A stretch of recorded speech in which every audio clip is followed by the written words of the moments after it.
My name is Aaron, and yes, I am tall. I know I'm tall. No, I do not play basketball. Yes, I am supposed to have a beard. I accidentally shaved it off. It's a long story. We can talk about it later. A little background about myself. I've always wanted to make movies ever since I was a little kid, so I spent a lot of time tinkering with cameras into high school, making films. Eventually, I took it pretty seriously. Produced some documentaries, a couple television shows for PBS, and eventually I got really interested in sort of the way that you get this stuff on TV and the technology behind it. And so I wanted to explore that more. So I started architecting solutions for media management, video, and really, before metadata, but video and data management, videotape migration, some interesting things around video. And through a couple of acquisitions, I ended up at Oracle, and Oracle wasn't really my jam.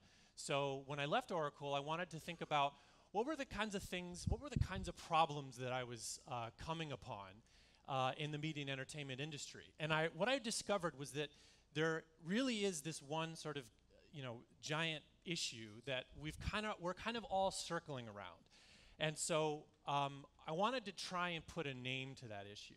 And what it centers around is metadata, but what it really is a big data problem. And I'm like you. Anytime somebody says big data, I'm actually the 8% on this graph that thinks it's the latest buzzword, or at least I used to be. When I found this graph, I was sort of looking for interesting graphs and things to put on my PowerPoint slide. And I saw this and I thought this was really interesting because what this really does is kind of scope out exactly what we all think big data is. Actually, really is all of these things.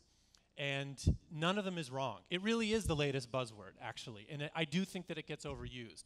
So let's try and figure out exactly what it is. And maybe we can figure out how it fits into the context of media and entertainment. So what is big data? If you look it up on the interwebs, big data is a set of data so large and complex that traditional data processing applications are inadequate. So I want you to remember that. Traditional data processing applications are inadequate. Okay, so what does that mean exactly? So I want you to remember that phrase as we continue down this lovely discussion about big data. Big data really gets broken up into 3 V's. And you may or may not have heard this. And the 3 V's are volume, velocity, and variety. And it's an attempt to sort of quantify the problem in a simpler way, right? We're humans. We really, really like to see patterns in things, and we're really good at it. But essentially, big data is at the point where our understanding of data and our understanding of keeping things organized starts to break down. So let's look at that specifically. Volume is probably the biggest, most obvious thing, right? The word big is in big data. So that necessitates that there's an opposite of big data. Is there really an opposite? Small data? I don't know. We've probably been dealing with this for a long time, but essentially we're dealing with a huge volume of stuff. We're in the zettabyte era right now. If you don't know what a zettabyte is, you will. A few years ago, no one knew what that was. In fact, the standards administration that comes up with these names probably hadn't even come up with the word zettabyte yet, but we're there now. And in 2020, we're going to reach all the world's data will be about 35 to 40 zettabytes. So that's a significant volume of data. Velocity is really just that function of volume over time and how that rate is increasing. Velocity and variety and volume are really kind of related in that way. Obviously, the demands of quality in media and entertainment are growing. I mean, I remember when VHS tapes were just fine. Friday afternoon, you pop in a VHS tape and you watch a movie. And if you think back on that, do you remember that it was crappy quality? Probably not. Yet our demands on the quality are increasing. After VHS tape, it was 480. Then it was 720p. Then it was 1080p. And now we're talking about 4K, and I'm hearing rumblings of 8K and even 12K.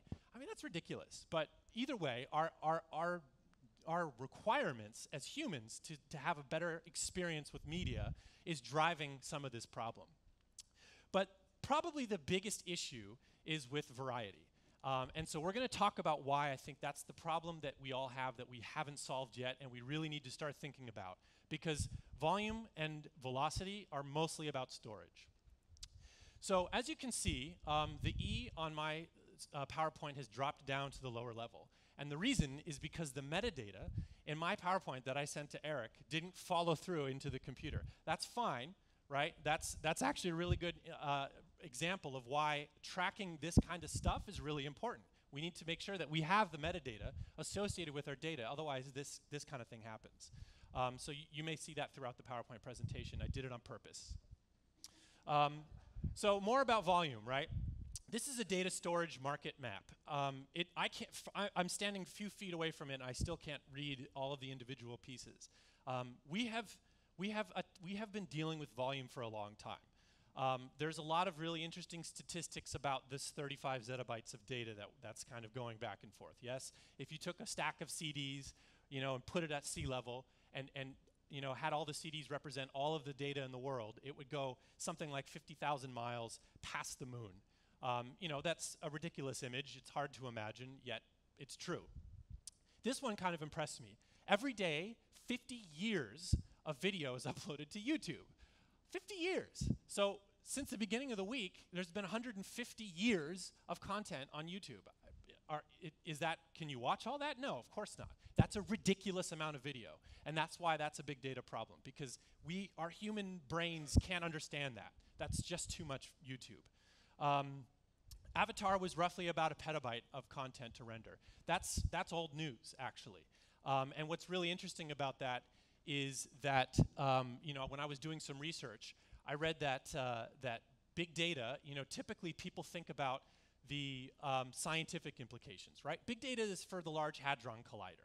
Big data is for NASA. Big data is for the NSA spying on all our phone calls, right? It's really not, because Avatar was a petabyte, and that was a few years ago. So we really do need to think about this. So what are the challenges around volume?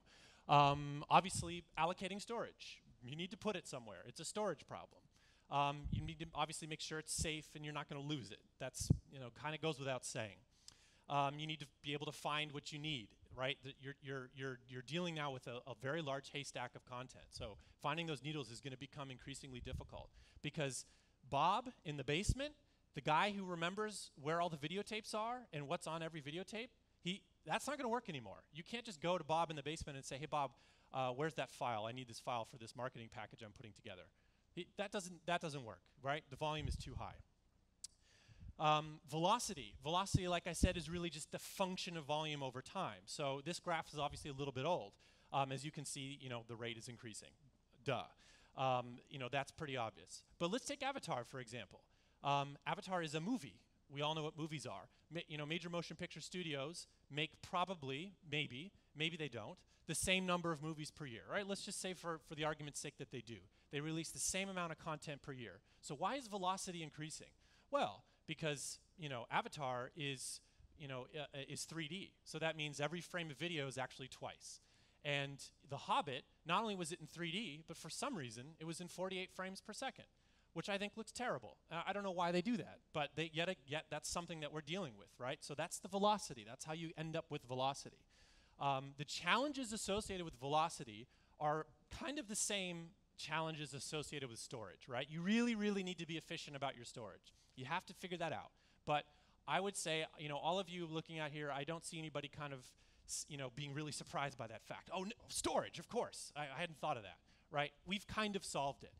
We're kind of understanding storage now. We know that we need to scale quickly, and we know that we need to store a lot of data. So that brings me to the last V, which is variety. And I would argue is probably the most difficult of the three V's to get your head around. So think about it this way. In your environment, you probably have some Excel spreadsheets, and you need to understand those Excel spreadsheets, right? It has, let's say in the simplest form, you have one that's got 3 columns, a date, an amount, and a quantity, right? We all use Excel. We know how to sort it, and maybe we can find the row that we're looking for. But what happens then that your company acquires another company, or somebody else in your environment sends you an Excel spreadsheet that's formatted just slightly differently, right? Doesn't have to be a big difference.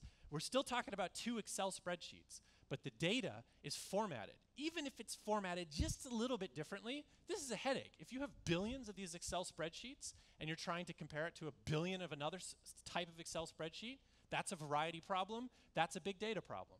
How do you compare these things? How do you combine them? How do you add them? How do you add up all your sales if they're in different structures? So that's sort of the crux of the variety problem. So let's take it now more towards a media and entertainment perspective. We're talking about metadata now, right? How does a video file have anything to do with an Excel spreadsheet? You have both. Your organization has both, right? So you need to think of these things now as part of a larger circumference of data. And being able to compare and contrast these things and add these things is important. What does a video file look like? What really is a video file? Well, there's the video, the picture, or whatever it is. You know, some guy walking on the moon, fake, obviously. We didn't go to the moon, it's fake. Just kidding. The audio of that content, right? The waveform, what was said, who's saying what was the music? What's the format of that file? What's the encoding format? What's the frame size? What's the frame rate? What's the chroma subsampling? What lens was used? What f-stop was used, right? What's in the video? Is it a tree? Is it a waterfall? Is somebody saying Richard Nixon? So this is metadata about the file. How does that have anything to do with Excel spreadsheets? How do I compare the data, the quantity and amounts in Excel spreadsheets? Maybe my Excel spreadsheet is camera rental information, and I need to kind of somehow link how much money I spent on renting cameras to how much content I shot, what I shot, and how much money I made on that shot. How do you do that?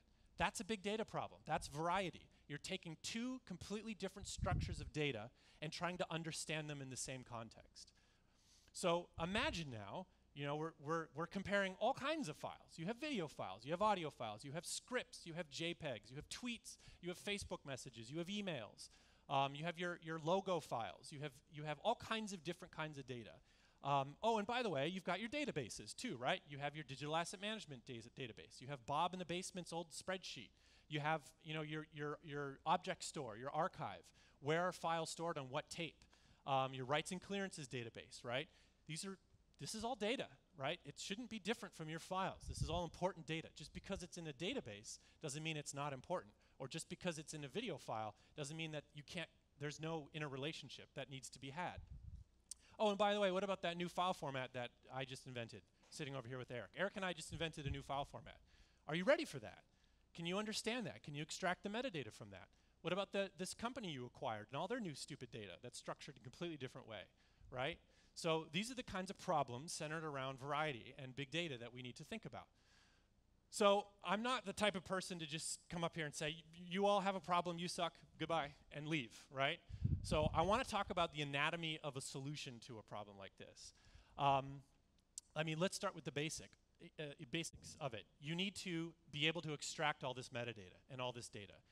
Something has to understand what's inside a video file and what's inside your database and what's inside an Excel spreadsheet and what's in your pictures. Something needs to be able to understand that and pull it all down into a single place, right? So that single place should probably not assume anything about this data. It shouldn't organize it it shouldn't alphabetize it, it shouldn't categorize it, it should be completely schemaless, it should be completely structureless. It should really just be a lake of data. This term you've heard of, data lake or data warehouse. There's a lot of different terms, they have slightly different meanings, but essentially you're just shoveling data in. And now it's all in a single place. It's abstracted, right? So you're not going to mess it up. If I move a file to another location or I fat finger the file name and now I can't find it, that's a big data problem. You shouldn't have that problem. But because it's abstracted, you're free from that. You should be free from that. So that there's a layer between the metadata and the data and the stuff that helps you figure out what you have and the actual stuff itself. Because if you're messing around in file systems and you're trying to open up files in Excel spreadsheets, every time you open up an Excel spreadsheet, you change the metadata. Every time I open up this PowerPoint, I change the modified date, for example, right? So you could be affecting your content by not making sure it's abstracted. It needs to be future-proof, right? So you need to be able to account for that new file format that Eric and I just invented. You need to be able to account for all this new data that's coming in, this new email structure that's been invented. You can't be spending 6 to 12 months reconfiguring your database and reconfiguring how you ingest data just because Facebook decided to change from an XML output to a JSON, for example.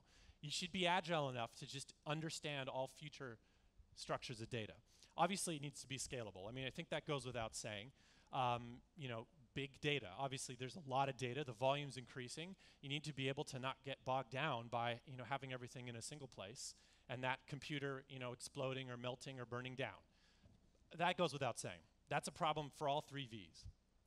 And probably most importantly, it needs to be accessible. So you need to be able to search it, right? What's the point of having all this data? So if you have a file and you can't find it, you don't have that file. So a little anecdote, one of my customers from a previous life had an experience. It's a news organization where they needed something for the 5 o'clock news, right? It was 11 o'clock in the morning, the news was coming up. They needed let's just say a shot of a waterfall that they know they owned. They went out and shot it, Niagara Falls. They own it, they just can't find it. They can't find it, hours go by, they're getting close to the deadline, they can't find it, they can't find it, they can't find it. So what do? They call up Shutterstock, find the image that they sold to Shutterstock, and bought it back, right? That's stupid. That's a big data problem. That shouldn't happen. If that's happening to you, then you need to start thinking about your data in these terms, because if you can't find it, if you can't access this data, then you don't have the data.